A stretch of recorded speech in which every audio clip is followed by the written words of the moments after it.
Chapter 51. The Wizards Fail. We landed at Cyprus Airport, a short 48-minute flight from Beirut. Alberto had left to get us breakfast at the open cafe and returned shortly after, frowning. "What happened?" I asked. "Oh, nothing," he replied dismissively. "Just two ignorant girls who took my order, laughing at me for not pronouncing the word croissant correctly, and stupid me apologizing for my bad English instead of just ignoring them." "Don't let them bother you," I said lightly. "There are ignorant people everywhere." "No, I'm the stupid one for feeling ashamed and for excusing myself," he replied angrily. "I'm realizing that these recent events in Beirut have really shaken my confidence. I knew that we could cross that border, but I couldn't make it happen. I feel like a failure, even though I know that I'm not. But I still can't seem to avoid these occasional feelings. As hard as I try, they just appear when I least expect them." We finished our breakfast in silence and headed for the customs area. Alberto stood in the line for the European community and I in the line for other visitors. Suddenly, I saw the customs official who was speaking with Alberto come out of his kiosk and storm ahead angrily, motioning for Alberto to follow him. Alberto caught my eye and shook his head in confusion, a look of shock on his face. I wanted to rush to him, but two people were ahead of me and no other kiosks were open. Alberto disappeared from my view. I waited anxiously for my turn. With my passport finally stamped, I charged ahead, searching for Alberto. Through the large window of a small office, I saw him sitting across the table from a man who was gesticulating wildly and shouting. Alberto was trying to speak, but the man was cutting him off. Alberto's body was rigid and his face red.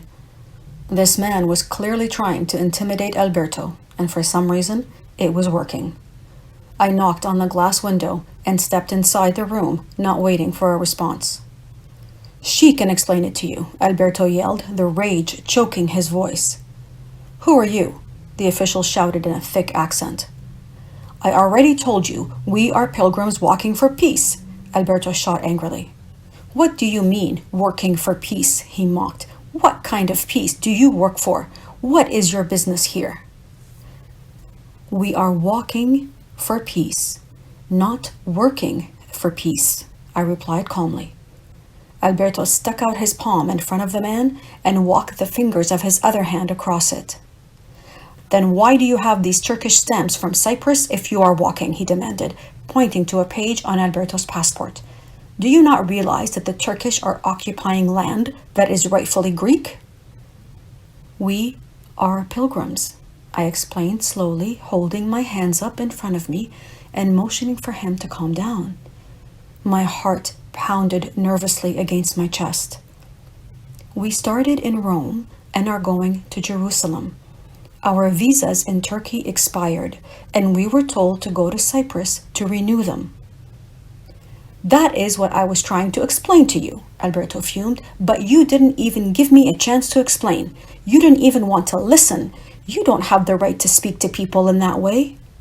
"Hey, calm down," I commanded in Spanish, looking him hard in the eye. "How do I know you are these pilgrims?" the official demanded. "How do I know you are not spies? What proof do you have?" I slowly pulled out my letter from Fra Ante and showed him the various stamps we had received from Croatia to Macedonia. I pulled out my passport and showed him the stamp of every country we had walked in, pointing out the dates to corroborate our story. The man looked at Alberto's passport and then mine, matching the stamps. "Then why are you in Cyprus?" he asked in a hard tone, but the anger had diminished. "We tried to cross the border in Lebanon," I continued soothingly, "but were refused. The only way we can get to Israel is to fly to Tel Aviv from here." The man nodded, his expression stern. He opened a desk drawer and pulled out a stamp and ink pad. "This Turkish Cyprus does not exist," he declared, inking the stamp and pounding it several times in our passports. "They are not a nation and do not have the right to stamp your passports." I explained that we had no idea about this conflict and certainly did not mean to offend him or anyone else.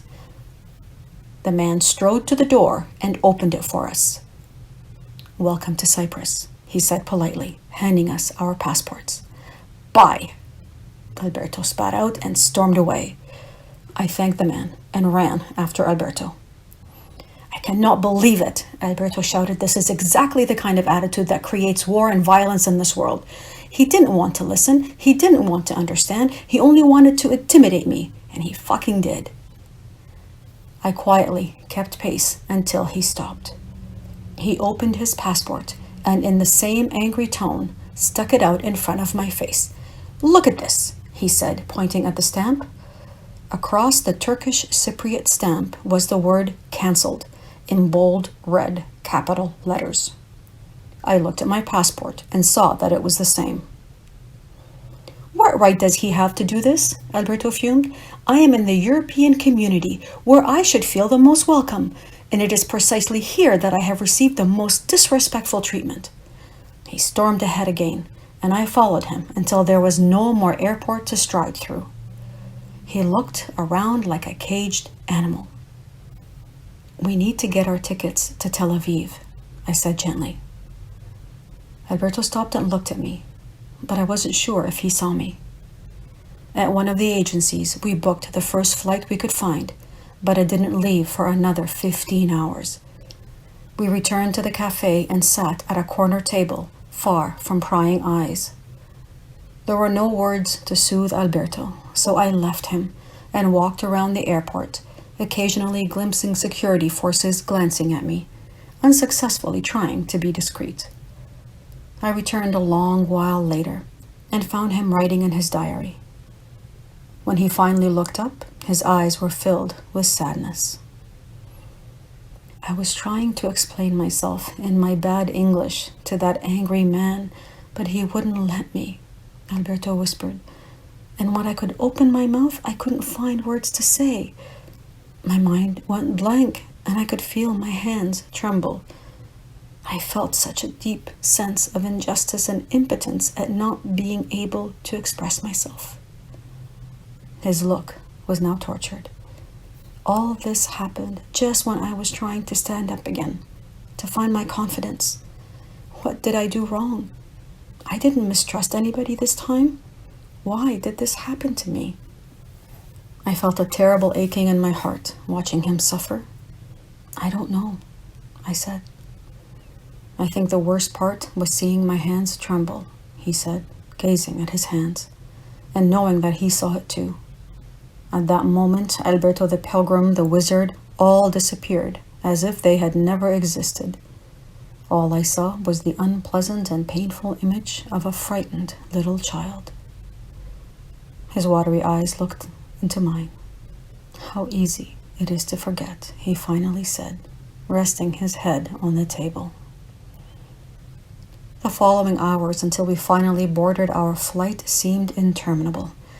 It had been an emotionally charged day, capping an emotionally draining week. I had wanted to arrive in Israel full of light and energy, but rarely had I felt so depleted. Alberto, however, seemed in better spirits, and when I asked why, he simply said, "If I can't love the wolf in me, how will I ever love it in others?"